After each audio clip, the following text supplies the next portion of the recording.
Warning.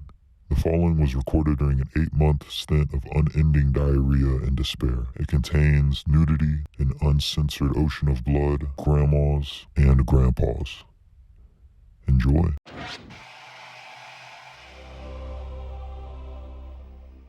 Hello, up at nighters.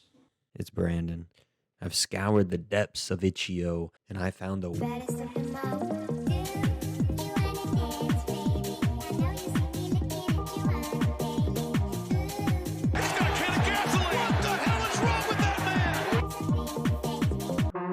Alright, so first we've got Logjam.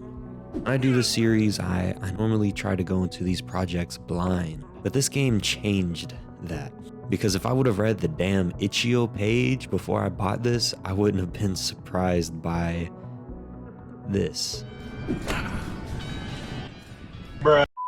And few things leave me speechless. It wasn't my cup of tea in the sense that I'm not really into the rhythm game or the weenie slinging, but at the same time, when I chopped the hoagie in half and the dude's pants flew off, I laughed. I mean, what can I say? Funny's funny. And this section would have ended here. It just would have been a oddball game that I found that was weird and thought it was worth mentioning. But then I came upon a blog post, Logjam as Morning Wood, by the game's creator Robert Yang. A little funny, a little sad, a little historical, could bring it to class, do a show and tell. And Robert Yang's explanation of everything in this game is, this probably is the wrong term, but to me, Kojima-esque. But that's my jam. I've got Kojima shit up here. Listen. But what if sex with yourself didn't feel particularly liberating? I can't take this shit no more, man. What if you don't like yourself? What if America doesn't like itself? I'd argue that sexy lumberjacking is about stoking/stroking the wood age, a nostalgic gesture to split off some aspect of Americanness that we can still tolerate, but this too is rotten wood. So on the final ending day, the entire landscape has been rendered a charred wasteland. Sure enough, the player has burned down the world. There's nothing left to chop, nothing more to work towards. When the lumberjack walks away for the final time, what does it mean? Was it brave to chop himself and go do something else? Or was it a sad metaphor for giving up? He doesn't know, but he had to do it anyway. So yeah, I dig this. Moving on.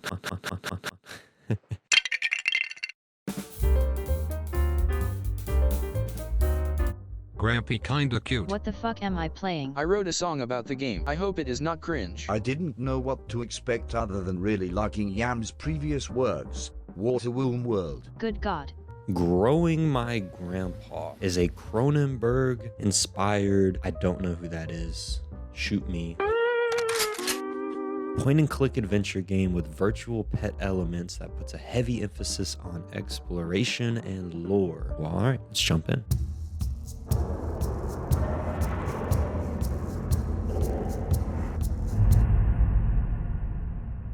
And I thought this was awesome. All the reviews I read before were right, on the money. Grandpa is kind of cute, maybe not that one. But this game is so strange and cool, and it pulls from this lore that I know nothing about. The designs of Grandpa are just so creepy. A creature both inherently evil and inherently innocent. It's been done before, but I don't know, that concept just works. The point-and-click gameplay can be repetitive, especially if that's not your jam, especially if you're going through trying to get the other endings like I did. With this game's runtime not being very long, just a few hours, if you do both endings, I really think it's negligible. I think this game is more than the sum of its parts. And so with that being said, I grew my grandpa, and so should you. But speaking of grandpas, let's talk about the Game Boy. Oh, brother, this guy stinks! Bitch, I'm a big Gamer. A story-driven horror game for Game Boy. Investigate a teacher's murder and deal with the effects of old age. The game features multiple endings based on decisions you make along the way. Not a lot of preamble to this one. Multiple endings again. Let's jump in. So these shorter proof of concept style games that I'm not really familiar with, like Decline, like the Game Boy that I didn't really mess with as a kid, give me this window into games and artists that I really don't know much about. And Decline gave me a window into Ben Gelter. He's got some good art, man. Even if you're not into the Game Boy thing or the Itch.io game thing, I mean, dude, check out Ben Shelter's art, man. It is crazy. And the cool thing about the client is this is playable on Game Boy hardware. So if you really do have that nostalgia that I don't, I mean, dude, you can play it on the old boy. Call your boy. The old point and click. We've had Norco, classic. We've had Growing My Grandpa, banger. Tellinium book 1 and 2, bruh. I don't normally stray into this neck of the woods, this old school 70s, 80s fantasy setting. At times, the puzzles are tough, as this genre is known for, and so I really can't recommend more than Tellinium book 1 and book 2. No other books are out yet. And now for the main event.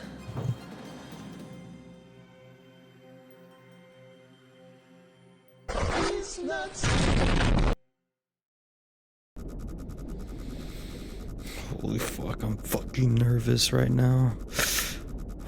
Holy fuck.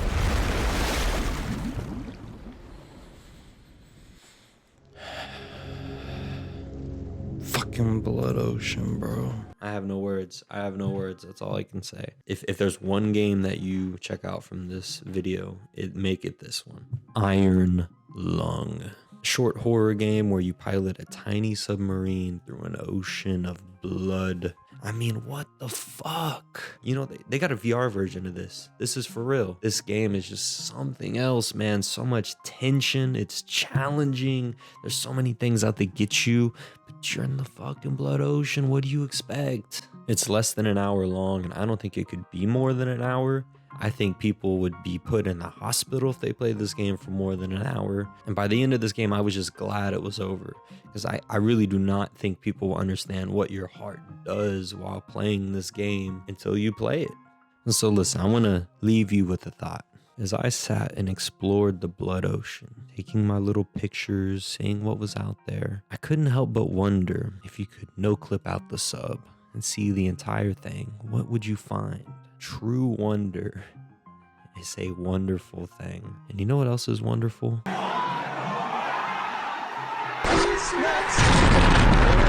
If you're new here, welcome. If you want to help us do what we're doing, subscribe to the channel, become a Up at Nighter. Never really had a word for what us people are, but it's a good enough word.